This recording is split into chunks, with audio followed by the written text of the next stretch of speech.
Hello everyone. In this lecture, we are going to discuss Poynting theorem.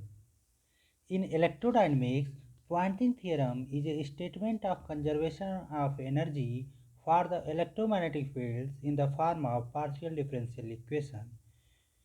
In this discussion, you will see that Poynting theorem is analogous to the work energy theorem in classical mechanics and mathematically similar to the continuity equation because it relates the energy stored in the electromagnetic field to the work done on a charge distribution.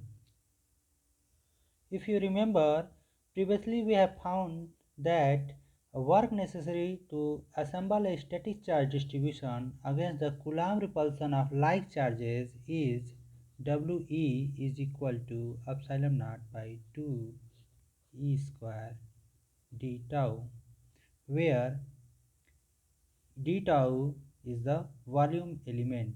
D tau is volume element and is resultant electric field.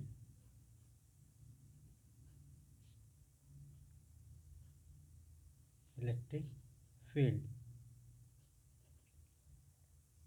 So this is the work done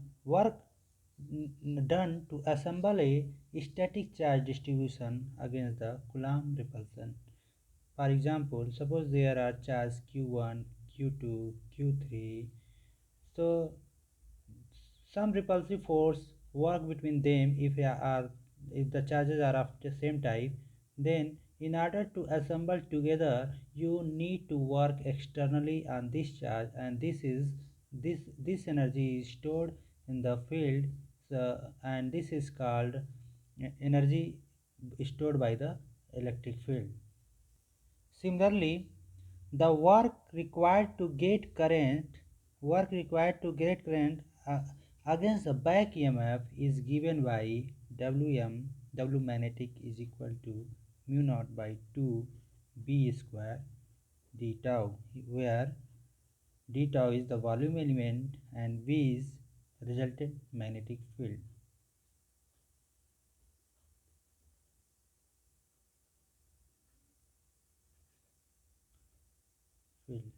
Call it equation number 1, call it equation number 2. Now, in a region where both electric field and magnetic fields are present, so these two equations suggest that the total energy stored in the electromagnetic field is given by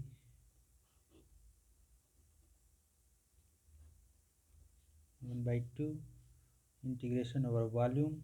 This is all over is integration over volume epsilon naught E square plus B square mu naught d tau. Call it equation number 3.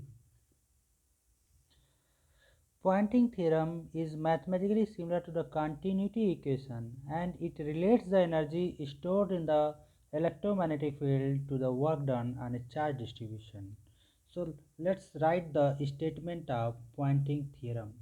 Statement. The Poynting theorem says that Poynting theorem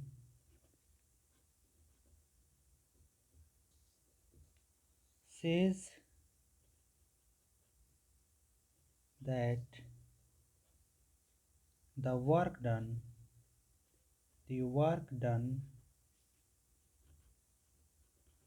on the charges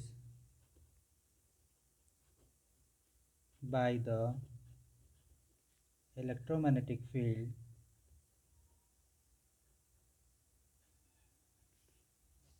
by the electromagnetic field, or you can say by electromagnetic force, okay, is equal to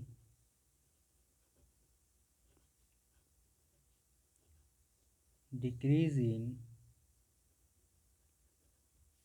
energy remaining in the fields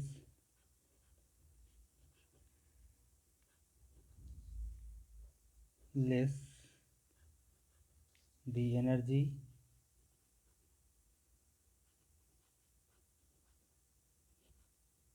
that flowed out through the surface.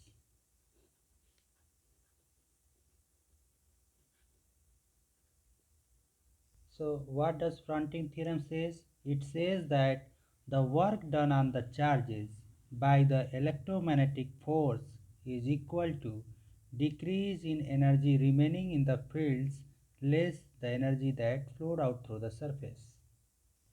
So mathematically, this statement can be written as dw by dt is equal to minus d by dt integration over volume of 1 by 2 epsilon naught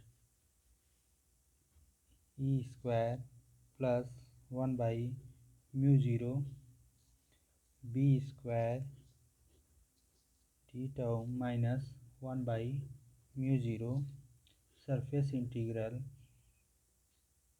of E cross B dot dA.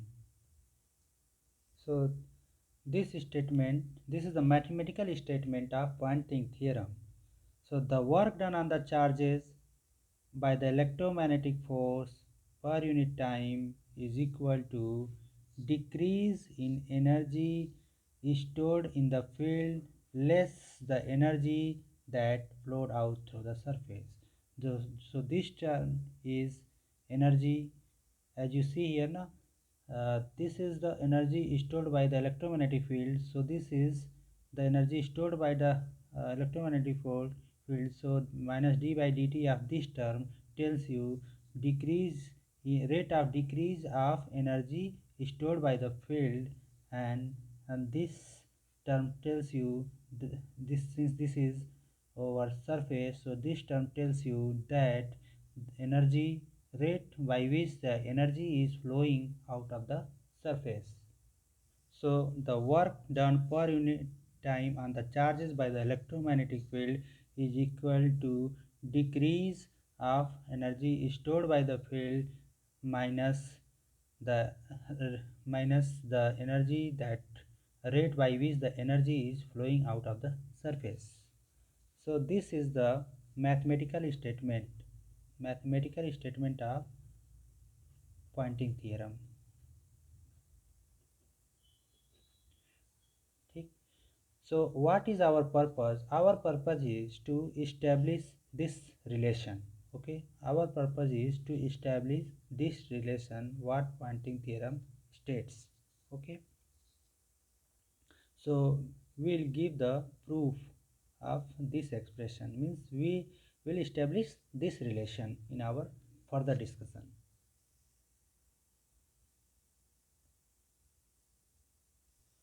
So basically we have to calculate dw by dt. Okay, so let's focus on the work done by the electromagnetic field on the charges, and then we'll see that whether we are getting this expression or not. Okay, suppose we have some volume. Okay, some volume over which some charge is distributed and current is also distributed. So let's assume that at instant t the charge density is rho and current density is J over this volume. And we know that because of this charge distribution and this current distribution, there must be some electric field and magnetic field. For example, you know that divergence of E from Gauss law, you know that divergence of E is equal to rho by epsilon, and from Ampere's law, you know that curl of B is equal to mu naught J. So this equation tells you that if there is charge distribution, there must be some electric field, and if there is some current distribution, then there should be some magnetic field. So let's assume that at instant t, the charge distribution is rho and current distribution is j. That is, volume charge density is rho and volume current density is j. So this this current this charge and current distribution gives rise to electric field at instant t and magnetic field at instant t. Okay. Now, since uh, electric field and magnetic field both are present and charges are also present, so these electric field and magnetic fields will impose some forces on the charges. Now, let's take a small volume element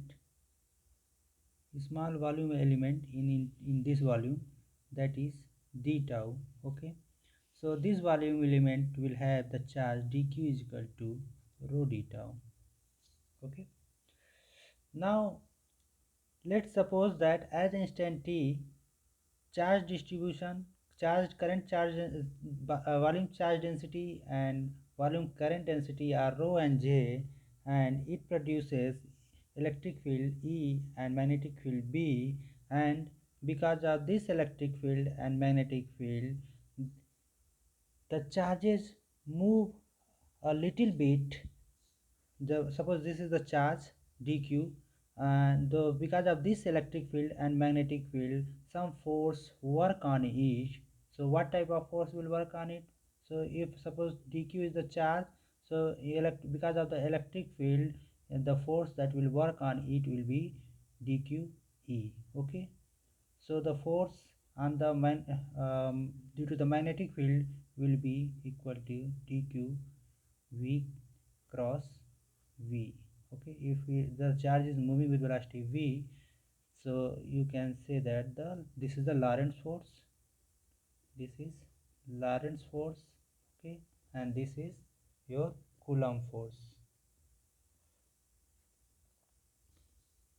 So we can say that at instant t, the charge distribution and current distribution which produces the electric field E and magnetic field B will will uh, will impose some force on charges, and we suppose this is the dq is the small charge on which this electric field and magnetic field work. So work done, and if you can also assume that because of this force, means because of this force, these charges moves a little bit distance dl. Okay, so you can say that at t time that this configuration will be changed, means charges will start moving in time dt.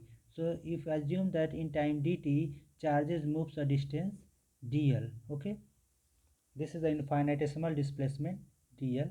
So in time dt, these charges moves a little bit distance dl this due to the force imposed by these electric and magnetic fields, or you can say because of this electromagnetic field, charges moves in time dt a distance, a displacement dl.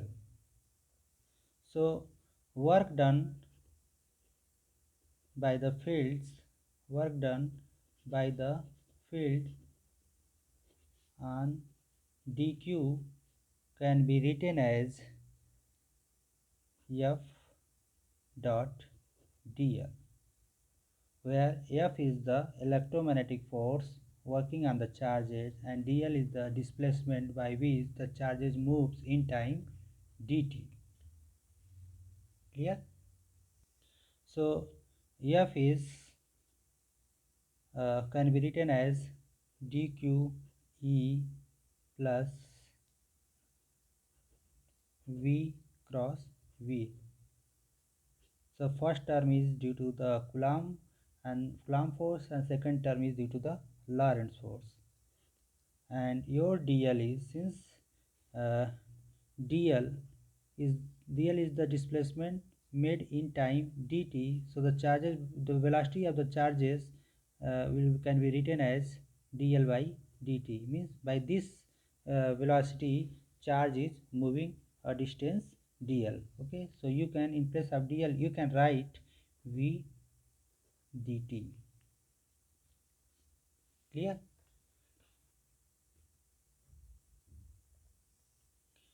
So let's further solve it. So you can write here dq e vector plus dq, sorry, let me write it again.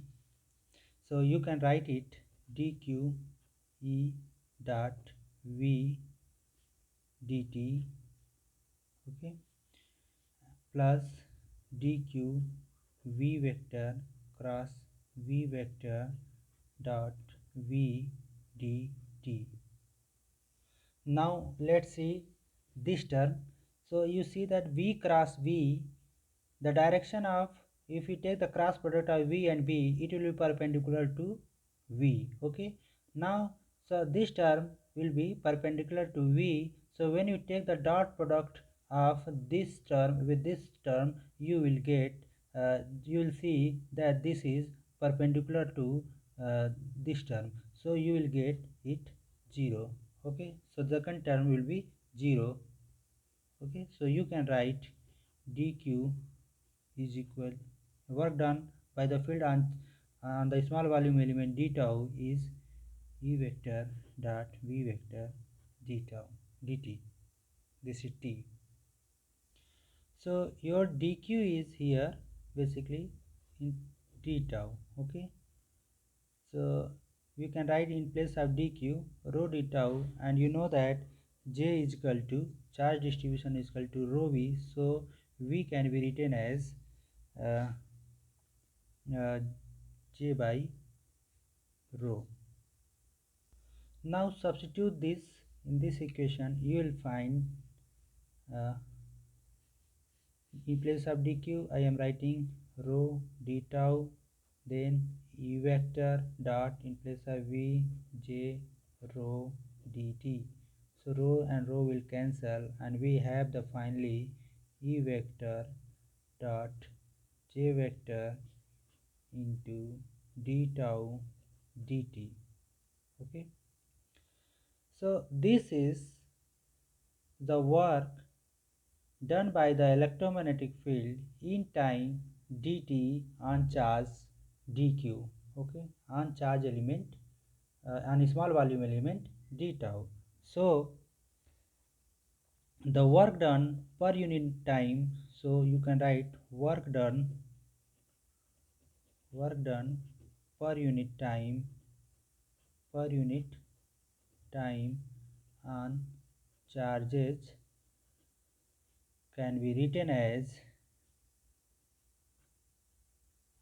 work done per unit time on charges dq, that is rho d tau, can be written as e vector dot j vector d tau, okay. So this is the work done in time dt. So the work done per unit time can be written like this. But our aim is to find out the work done on all charges in entire volume tau, okay. So this can be obtained by integrating this term, okay. So total work done, let me write the rate at which work is done on all charges in a volume tau or sometimes we use v na. So d in place, since this is d tau is a small volume element, so I am writing as tau, or you can simply say in volume v is, so the rate at which work done on all the charges. So if total work done is w, so rate will be represented by dw by dt. So this is the rate, means the work done per unit time is given by integrating this term. So just integrate this term over a volume v, and you will get uh, sorry, you will get e vector dot j vector d tau, okay. Let me write it more clearly, E vector dot J vector d tau. So this is the work done on all charges in a volume V by electromagnetic field. So if you remember, if you see that the statement of Poynting theorem is expressed only in terms of electric field and magnetic field. So our purpose here is to eliminate J. Okay. So our purpose is to eliminate J. So we will do first the calculation of E dot J. Okay. Just to eliminate J. So our purpose is E dot J means our purpose is to find E dot J and we'll substitute in this equation. So let's call it, suppose this is your equation number 4, so you can call it equation number 5. So to eliminate J, we will use the Maxwell equations to eliminate J. So we have to find E dot J. Okay. So if you remember, uh, modified Ampere's law reads curl of B is equal to mu naught J plus mu naught epsilon naught del E by del T. So in order to eliminate J, we can write this J as curl of B, okay, by mu naught divided by mu naught minus epsilon naught del E by del T. Okay. Now substitute in order to get E dot J. So we can, in place of J, we can use this expression. So this is what? This is Ampere's law, modified Ampere's law. The Ampere's law with Maxwell's modification. This equation is called Ampere's law with Maxwell modification. So I am using this equation to eliminate J. Okay. So now let's substitute here.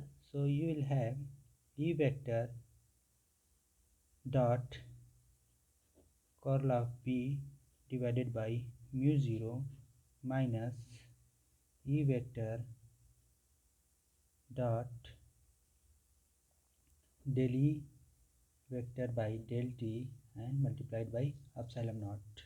Now you see that E dot J is now expressed in terms of field alone, as we have eliminated J using Ampere's law. So you can rewrite it as 1 upon mu naught E vector dot curl of B vector, okay, minus epsilon naught E vector dot del E by del T. Now to further simplify this, we'll use the product rule of vector calculus. Product rule for divergence of vector calculus. So what is the product rule? If you remember that if you take the divergence of products of two vectors, okay, two vectors A and B, then you can write it V vector dot curl of A vector, okay, minus A vector dot curl of B vector. Okay, this is the product rule for divergence for two cross product of two vectors. Okay, two vector functions. So now substitute, write in place of A E vector, okay, and in place of B write magnetic field vector. Okay, so the above equation can be written as, so for E cross B, okay, for E cross B it can be written as B vector dot curl of E vector minus E vector dot curl of, sorry, so when you substitute in place of A, E, and in place of B the magnetic field, then you will get divergence of E cross B is equal to B dot curl of E minus E dot curl of B. Okay, so this is the product rule, and now let's name it. Let's rename this is equation number 6, and you can further write it uh, E vector dot del cross B vector. Okay, E vector dot curl of B vector is equal to B vector dot curl of E vector minus del dot E cross B vector. Okay, this is your equation number 7. Okay, now from equation number 6 and equation number 7 we'll substitute for this from equation number 7. Okay, so E dot J can be written as, when you substitute this, your E dot J can be written as 1 upon mu 0 and B dot del cross E vector minus 1 upon mu naught del dot E vector cross V vector. Okay, and minus epsilon naught E dot del E by del T. Clear? So this is equation number 6 when we substitute from equation number 7 using the product rule. Now if you see this equation, you can write here curl of E is minus del B by del T. Okay, if you remember, curl of E is equal to minus del B by del T. This is from Maxwell's law, that is Faraday's law. Now Faraday's law statement is changing magnetic field may produce electric field. So using the Faraday law, this is the differential form of Faraday law. So I am using this relation. Okay, curl. So in place of curl of E, I will write it, because I am interested to write this term in terms of only magnetic field and this term in terms of only electric field.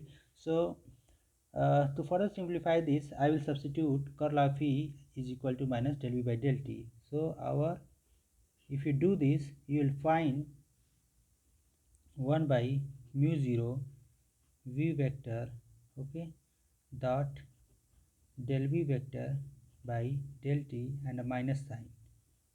Again here let's write it first, epsilon 0 E vector dot del E vector by del T, okay, minus 1 by mu 0 del dot E vector cross V vector. So let's name this equation as equation number 8. Now let's see that these two terms.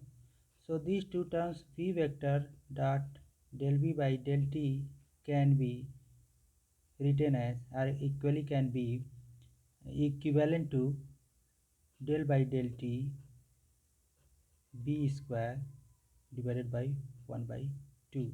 Okay. Similarly, this term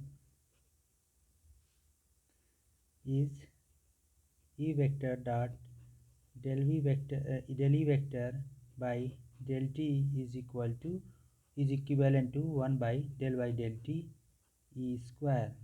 Okay, because if you will differentiate, you will get 2b, so 2 and 2 will cancel and you will get b dot del V by del T. So these terms are equivalent. So let's call it relation 9. So now substitute relations 9 in equation 8.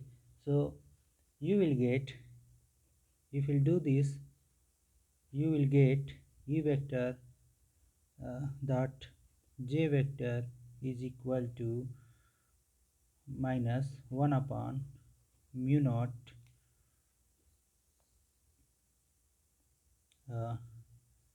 del by 1 by 2. Okay, 1 by 2 is here, del by del T and b square, and the second term will be equal to minus epsilon naught by 2 del by del t e square, and your third term is 1 upon mu 0 divergence of E vector cross V vector. So if you take these two terms together, you can write minus 1 by 2 is equal to minus 1 by 2 del by del t in bracket b square by mu 0 plus epsilon naught e square, okay, bracket closed, minus 1 upon mu 0 del dot E vector cross V vector. Okay, let's call it equation number 9. So your E dot j is this term. Okay, now if you remember your equation number, this dw by dt is equal to E dot integration of E dot j d tau. So in order to, when you eliminated j, you obtain E dot j in terms of electric field and magnetic field as here. So what is our purpose? Our purpose is to substitute equation E dot j from equation number 9 to equation number 5. So let's do this.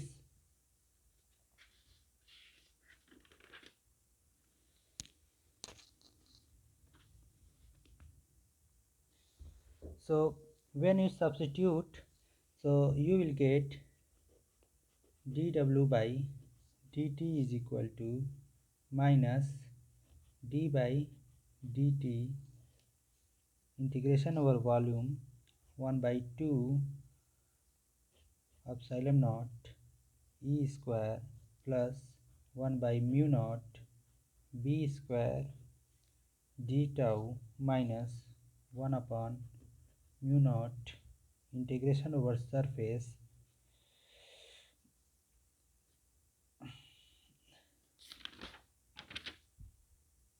So now first correct it. This is now does it is integration over volume.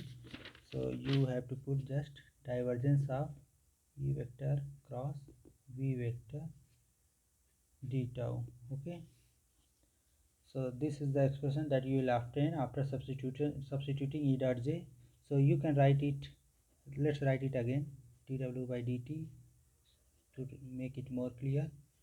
Integration over volume 1 by 2 epsilon naught E square plus b square by mu 0 integration over volume minus 1 upon mu naught integration over volume divergence of E vector cross B vector. So this is the expression that you will obtain after substituting the value of E dot j in equation number 5. So this is written in terms of divergence, and if you remember the divergence theorem, if you remember the divergence theorem, what is the divergence theorem? That if there is divergence of a vector over volume V d tau, okay, then it can be written as closed integral over the surface a vector dot dA vector. So this is your divergence theorem. So when you apply this theorem on this term, you can write divergence volume integral of divergence of E vector cross V vector d tau is equal to E cross B dot dA. Okay. So now let's substitute this in this equation. So you will get the expression dw by dt is equal to minus d by dt 1 by 2 epsilon naught epsilon 0 e square plus b square by mu 0 d tau minus 1 by mu 0, and here this term will be E cross B dot dA.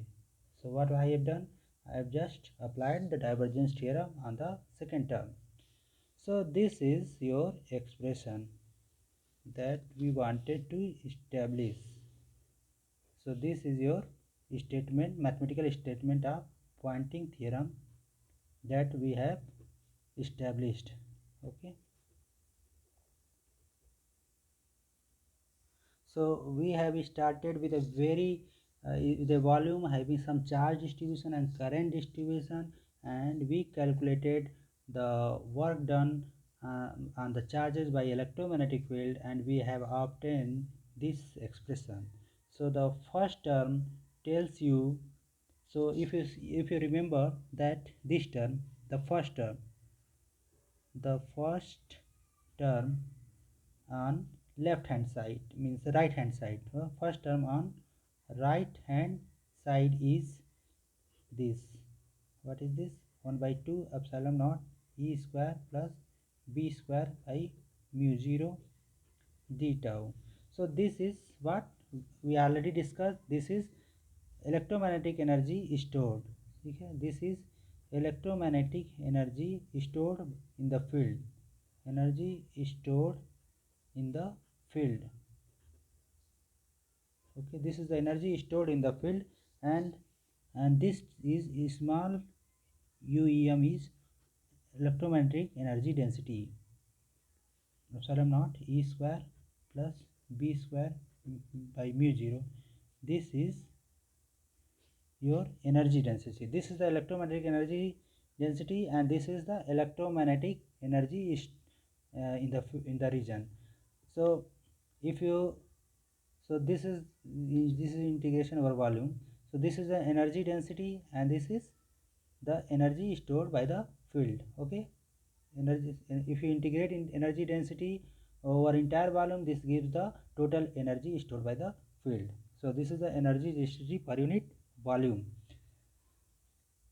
Clear? So this term tells you, if you clearly see, this term tells you that decrease the work done on the charges per unit time is equal to decrease in electromagnetic energy stored in the field minus, and this is, let's see the second term. Okay, so second term is uh, second term is integration over surface. So this term tells you the energy flowing out of the surface. So this is the energy flowing out of the surface. That means that this is the rate by which the energy is decreasing, energy stored by the field is decreasing, and this term tells you the rate by which energy is flowing out of the surface. So this is our arc energy theorem. So what does it tells?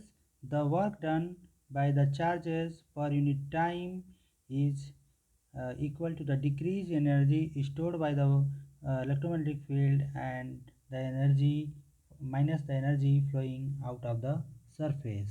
So the first integral on the right hand side is the total energy stored in the field, and the second term evidently represents the rate at which energy is transported out of volume. So if this is the volume and this is the surface, so the second term tells you about, means second term represents the energy which is transported by this surface. Okay, means energy transported out of the volume given across its boundary surface by the electromagnetic field. Means energy is transported by the E and B. Energy is transported by the electromagnetic field across the this volume. Okay, so in this way you can say that the work done on the charges by the electromagnetic force is equal to decrease in energy remaining in the field less the energy that flowed out to the surface. So this was our statement for this is the Poynting theorem statement. Now here the second term is very important. This term is very important.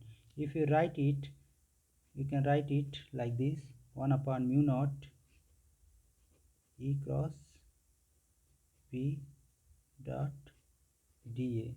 Okay, so this term tells you the energy per unit time, the energy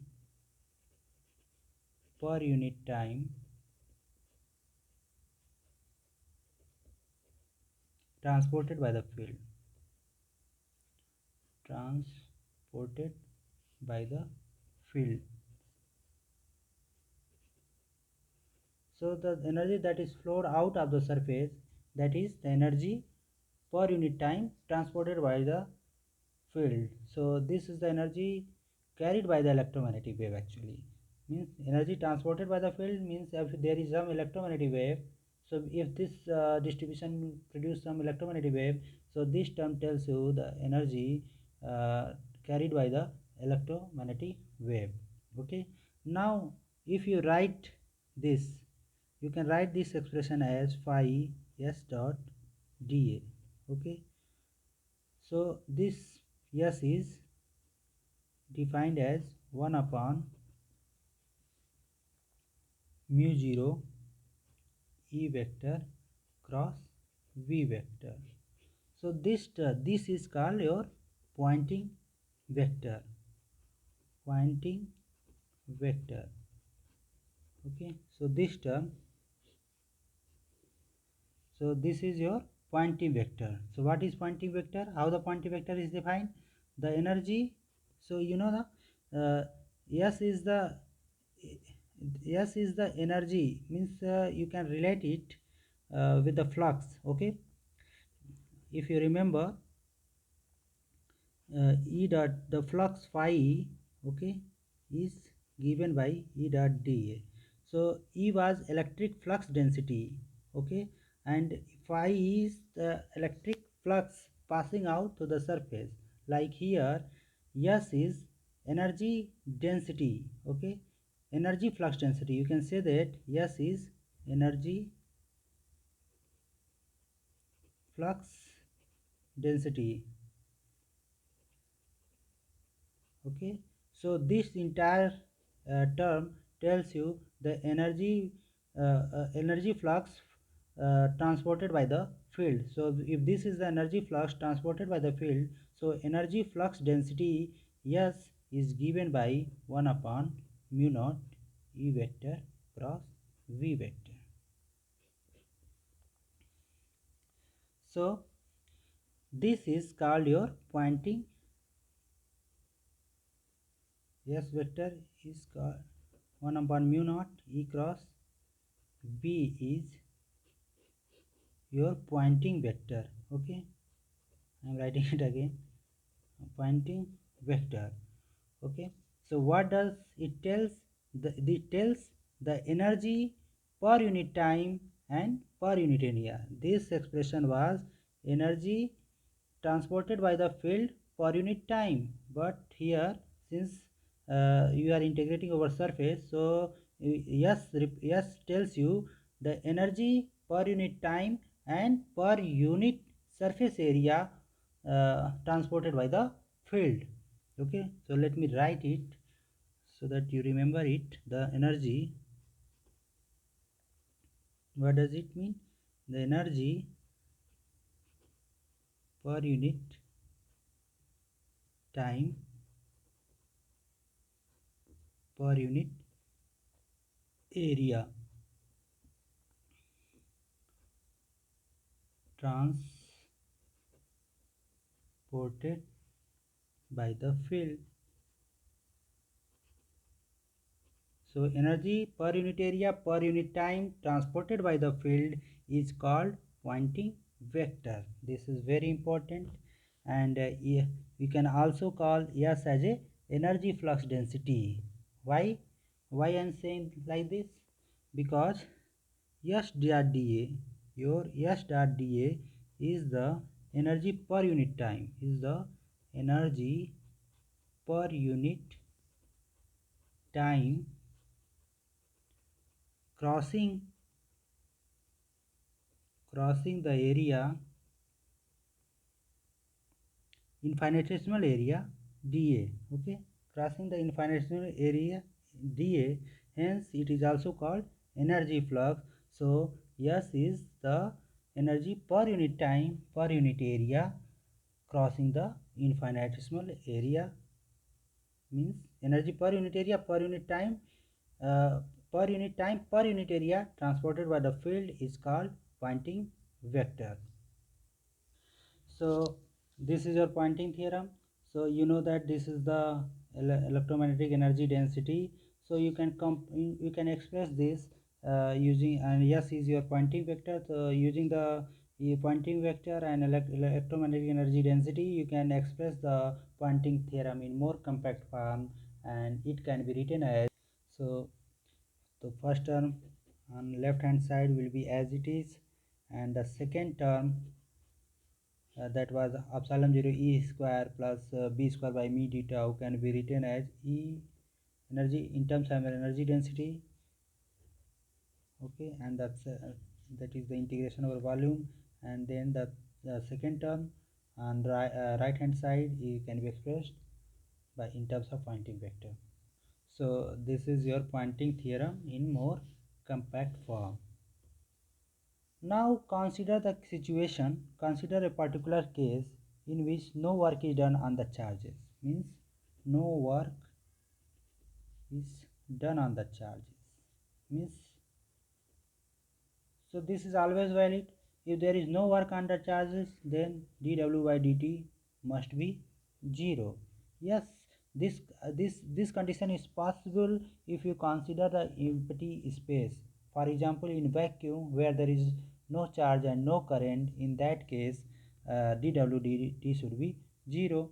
Okay, so if you will substitute in this expression, should be still valid in vacuum also. So you can write it as d by dt is equal to uem d tau. uh, uh, so write it s dot dA, or you can write it del uem, means del t by dt integration over volume. And this using the uh, divergence theorem, you can write it divergence of S integration over volume, integration over volume.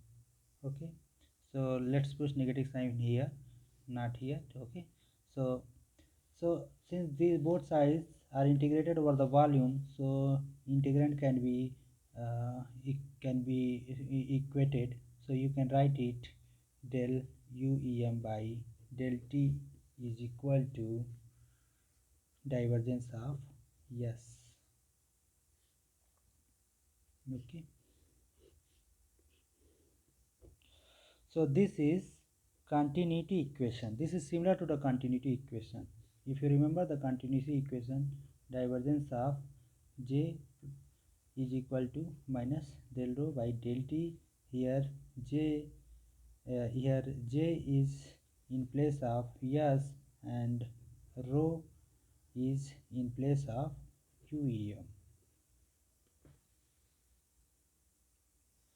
So this is the continuity equation for energy density, and uh, this is the continuity. This is the Poynting theorem. Uh, this is the expression for Poynting theorem where the work done on the charges is 0. Or you can say that this is the continuity equation for energy, where UEM is the energy density, and S is the Poynting vector. So this what is the significance of this expression? This expression actually tells you the local conservation of electromagnetic energy, means decrease in electromagnetic energy is equal to the energy transported by the field. Okay, so for example, in electromagnetic wave, you see that energy is transported by the electric field and magnetic field, as energy is carried by the wave. So this is because of the decrease in energy stored by this field. So energy stored by the field is further transported by the field. So this is this can be called as the local conservation of electromagnetic energy. Now let's take an example in which current the current is flowing. Okay, so suppose I current, when we apply the electric field, so when we apply the electric field on this wire, I current flows, and this creates the potential difference V between the ends of wire. So V is the potential difference between the end of the wire, and I is the current flowing. So now we'll use the Poynting vector to calculate the energy delivered to the wire. Means when current is flowing, some energy is delivered to this wire, and this energy causes the joule heating of the wire. So now let's calculate it. So if the length of this wire is L, then electric field can be given as V by L. Okay, where V is the potential difference between these two ends, and L is the length of the wire. Now since I current is flowing, in this wire, so the magnetic field at the surface, so because of this, if you use the right hand rule and current is flowing in this direction, then your fingers will tell you the direction of the magnetic field. So the magnetic field will be circumferential if the I current is flowing in this direction. So the magnetic field can be given by Ampere's law, and it will be equal to mu 0. Ampere's law tells the magnetic field along a closed loop is equal to the total charge enclosed by that wire. So you can write like this: B dot dl B.gl is equal to mu 0 I enclosed. So since it is a circumferential, so the magnetic field along its circumference will be equal to B dot 2. If A is the radius, so you can write it B dot 2 pi A mu 0 I is the current flowing. So your B will be equal to mu 0 by 2 pi I by A. Okay, so your magnetic field will be 2 pi by A, and its direction will be along, if you consider cylindrical coordinates, its direction will be along phi cap. Okay, so E vector is in this direction. Suppose this is the point, so suppose this is the point. Okay, this is the point. So E will be in this direction, so the magnetic field will be perpendicular to at phi cap direction. So at the surface it will be along this direction. Okay, this is the direction of E, and this is direction of V. So your Poynting theorem, according the energy S can be written as 1 upon mu 0 E cross B. Okay, now E and B is perpendicular to each other, so you can write simply its magnitude as mu 0 magnitude of E with B. So substitute the value of 1 minus 1 by B0. E is V by L. Okay, and B is your mu 0 I by 2 pi A. Mu 0 will cancel, and you will have Vi upon 2 pi A L. Okay, and if you see that this 2 pi A L is your volume. Okay, this is your volume. So S dot dA, okay, closed integral S, sorry, this is the not volume, 2 pi, this is 2 pi A into L. This is the entire surface area. Okay, this is a surface area. 2 pi A into L is the surface area. So S dot dA can be written as if you integrate S and take this, if you integrate S dot dA, means if it is the closed integral, we will get S multiplied by the surface area. Okay, so you will get Vi upon 2 pi Al into 2 pi Al. This is the surface area and you will cancel each other. So you will get S dot dA is equal to V into I, where V is the potential difference and I is the current. So you can say that energy per unit time passing in through the surface of the wire is given by V into I, and you already familiar with that. It is energy transported, that is power transported is